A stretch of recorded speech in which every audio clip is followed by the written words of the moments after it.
নমস্কার, আমি কাজল দত্ত রায় আপনাদের স্বাগত জানাই। কিছুক্ষণ চ্যানেল থেকে বলছি, আপনাদের স্বাগত জানাই।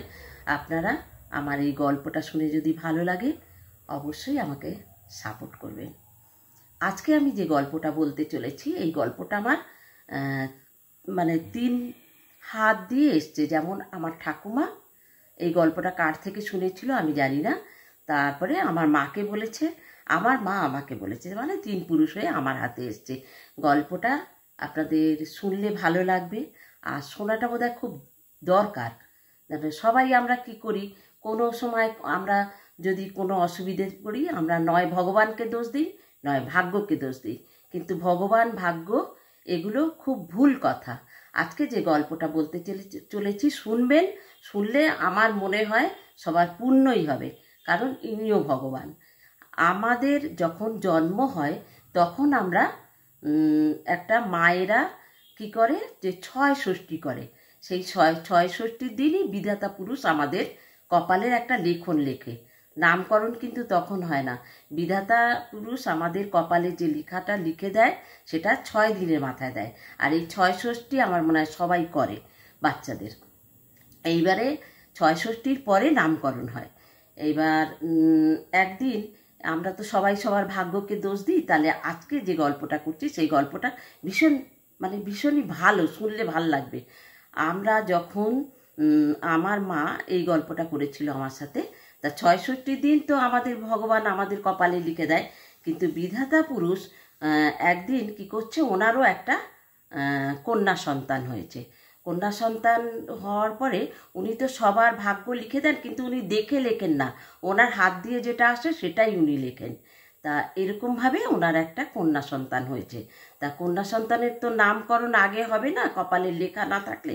তখন বিধাতা পুরুষ কী করলেন, নিজের কন্যার ভাগ্যটা লিখে পরে দেখছেন।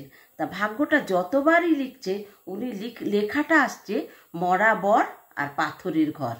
এইভাবে যতবার লিখছে ততবার এই একই কথা আসছে। তখন তো বিধাতা পুরুষ ভীষণ চিন্তায় পড়লো, আমি এত লোকের ভাগ্য লিখি এত ভালো ভালো, আমার নিজের সন্তানের ভাগ্যটাই এরকম। তা ওনার খুব দুঃখ এবং খুব হলো। আর যতবারই ওনার স্ত্রী জিজ্ঞেস করছে, কী গো কী লিখলে, তা উনি কিছু বলতে পারছে না। তা উনি স্ত্রীকে কিছু বললেনও না। একদিন নিজের মধ্যে রেখে মেয়েটা আস্তে আস্তে বড় হলো। কারণ মেয়েটার তো ভাগ্যের লিখনটাই ঠিক হচ্ছে না, যার জন্য মেয়েটার নামকরণও হচ্ছে না। তা একদিন কি করলো না, নিজের স্ত্রীকে না বলে উনি স্বর্গ থেকে নেমে এসে মেয়ের হাত ধরে মর্তে চলে এলেন। এসে উনি নগরে নগরে হাঁটতে হাঁটতে হাঁটতে হাঁটতে প্রচুর হেঁটেছেন সারা রাত ধরে।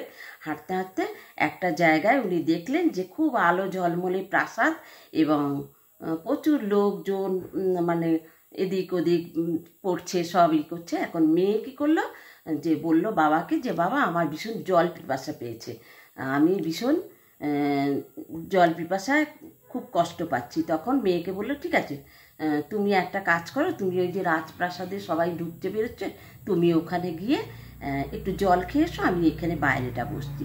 মেয়ে যখন রাজপ্রাসাদে ঢুকলো, রাজপ্রাসাদে ঢুকার মধ্যেই দরজাটা, যে ওদের রাজার আর কি সিং দরজা যেটা বলা হয়, সেটা যে লেগে গেল, মেয়ে আর বেরোতে পারলো না, কিছুতেই বেরোতে পারলো না।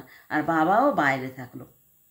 এইবারে বাইরে থাকাতে ওনা মেয়ের জন্য করছে, কত দরজা ধাক্কাধাক্কি করছে, ওদিক দিয়েও মেয়ে ডাকছে বাবাকে, বাবা ডাকছে।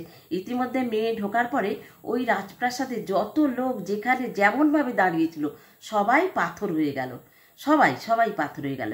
কিন্তু ওই মেয়ে কারোর সাথে আর কথা বলতে পারলো না। কিন্তু জল পড়ছে, সব কিছু আছে, যেখানে যা ছিল রাজবাড়িতে সবই পাথর হয়ে গেল। কোনো আর মানুষের জীবন, তো মানুষের কিছু অস্তিত্ব রইল না। এবার মেয়েটা কী করলো, একা একা এদিক ওদিক, বাবাও সারা রাত ধরে বাইরে করে, কিন্তু বিধাতা পুরুষের তো নিজের কাজ আছে, যার জন্য উনি মেয়েকে ছেড়ে আবার স্বর্গে চলে গেলেন।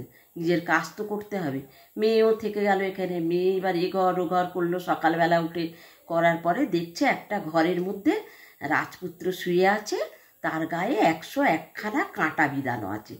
এবার মেয়ে কী করলো, যে সকালবেলা স্নান টান করে ও শিবের মন্দির ছিল, শিবের মন্দিরে জল টল ঢেলে ও কী করলো, রাজার ঘরে গেল, গিয়ে এবং রাজকুমারের গা থেকে একটা কাঁটা তুলে আর তারপরে নিজের মতো নিজের ইয়ে করে আবার সারাদিন ধরে রাজপ্রাসাদে এদিক ওদিক ঘুরতে লাগলো, যা যা করার। কিন্তু অন্য মানুষজন কিছু নেই, সবাই পাথর।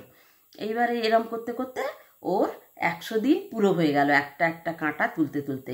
এইবারে আগের দিন কাঁটা, একটা কাঁটা রয়েছে রাজার গায়ে, রাজপুত্রের গায়ে। আগের দিন কি করছে, যে বাইরের থেকে একটা আওয়াজ আসছে যে দাসী নেবে গো। তখনকার দিনে দাসীর খুব প্রচলন ছিল, দাসী বিক্রি হতো। তখন বলছে যে দাসী নেবে গো, দাসী নেবে গো। তখন ও কী করলো, বললো হ্যাঁ আমি নেব দাসী একটা।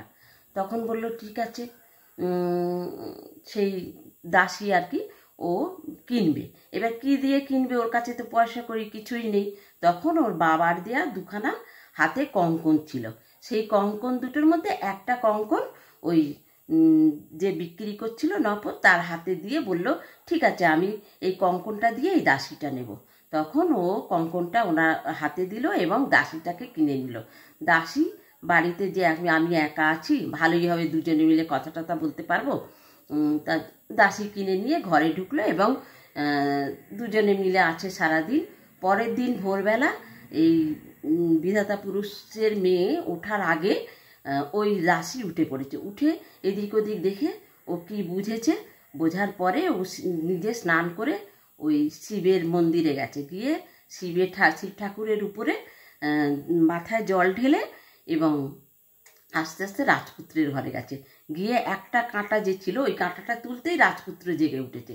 জেগে উঠে যেহেতু দাসীর মুখ দেখেছে, দেখার পরে রাজপুত্র ভেবেছে এই বোধহয় আমার জীবন বাঁচিয়েছে।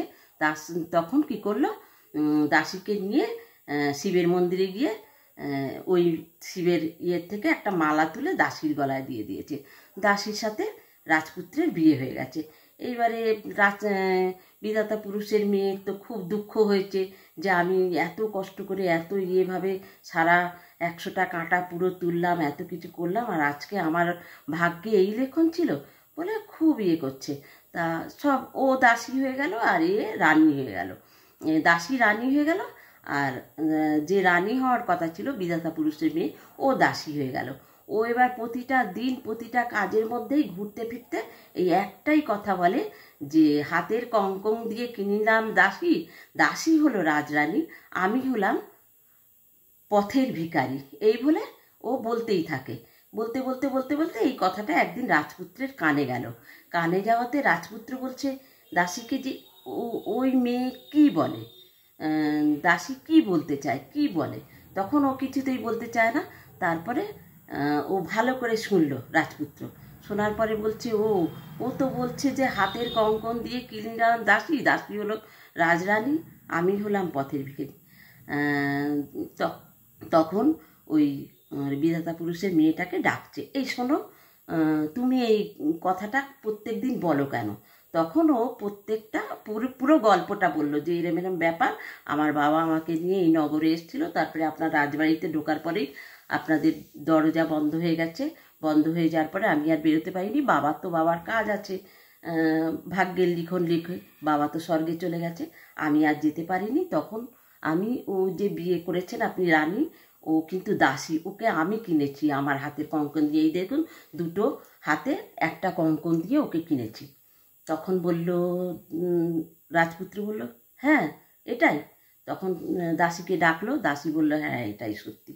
তখন কি করলো যে মন্দিরে গিয়ে দাসীকে দাসী বানিয়ে দিল, আর বিধাতা পুরুষের মেয়েকে শিব মন্দিরে গিয়ে বিয়ে করে নিল। আমার গল্প ফুরিয়ে গেল।